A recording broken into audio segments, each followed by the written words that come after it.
সাল জিজ্ঞাসা কর বানি ইসরাইলা বনি ইসরাইলকে, মানে সাল বানি ইসরাইলা তুমি বনি ইসরাইলকে জিজ্ঞাসা কর কাম কত আতাইনা হুম আমি তাদেরকে দিয়েছি মিন আয়াতিন নিদর্শন হতে বাইয়িনাতিন স্পষ্ট স্পষ্ট নিদর্শন আল্লাহ তাআলা বনি ইসরাইলের কাছে পাঠিয়েছিলেন, অনেকগুলো পাঠিয়েছিলেন।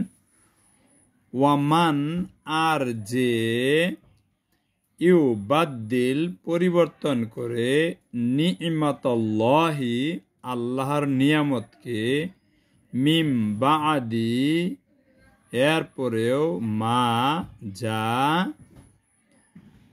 যা আতুহু তার কাছে আসে, তার কাছে এই নিয়ামত আসার পরেও যে বদল করে ফেলে। এই জন্য মুসা আলাইহিস সালামের সম্প্রদায়ের প্রতি এরকমভাবে মান্না সালোয়া, সমুদ্রে পথ করে দেওয়া, লাঠির মাধ্যমে পথ প্রদর্শন করা, পাথরের মধ্য থেকে ঝর্ণা বের করে দেওয়া, এগুলো অনেক নিদর্শন পাঠিয়েছিল, কিন্তু তারা এগুলো থেকে মুখ ফিরে নিয়েছিল। তো এই যে আল্লাহর বিধান থেকে মুখ ফিরে নিলে আছে কি ফা ইন্নাল্লাহা তবে নিশ্চয়ই আল্লাহ শাদীদুল ইকাব শাস্তিদানে অত্যন্ত কঠোর। আল্লাহ শাস্তিদান অত্যন্ত কঠোর। আল্লাহর বিধানকে, আল্লাহর নিয়ামতকে পরিবর্তন করে ফেললে এরকমভাবে আল্লাহ তাআলা কঠোর শাস্তি দিবেন। এই জন্য আল্লাহর নিয়ামতকে গ্রহণ করতে হবে। এই কোরআন হলো সবচেয়ে বড় নিয়ামত, সময় হলো একটা নিয়ামত, অঙ্গ প্রত্যঙ্গগুলো একটা নিয়ামত।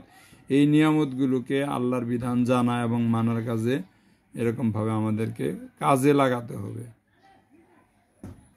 এটা কোরআনে অনেকবার আসছে, ফা ইন্নাল্লাহা শাদীদুল ইকাব, অতঃপর নিশ্চয় আল্লাহ তাআলা কঠোর শাস্তিদাতা।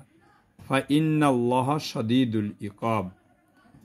এখানে সাল বানি ইসরাইলা বনি ইসরাইলকে জিজ্ঞাসা করো কাম আতাইনাহুম মিন আয়াতিম বাইয়িনাতিন তাদের কাছে কত নিদর্শন এসেছিল, সুস্পষ্ট নিদর্শন তাদের কাছে এসেছিল।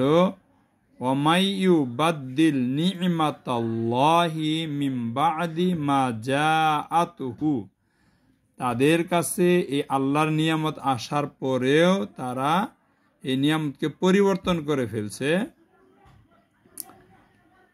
ফা ইন্নাল্লাহা শাদীদুল ইকাব, অতঃপর নিশ্চয়ই আল্লাহ তাআলা কঠোর শাস্তিদাতা। আল্লাহ আমাদেরকে বুঝার তৌফিক দান করেন, আল্লাহর নিয়ামতকে সঠিক কাজে ব্যবহার করে আল্লাহর শাস্তি থেকে বেঁচে থাকার তৌফিক দান করেন। আমিন।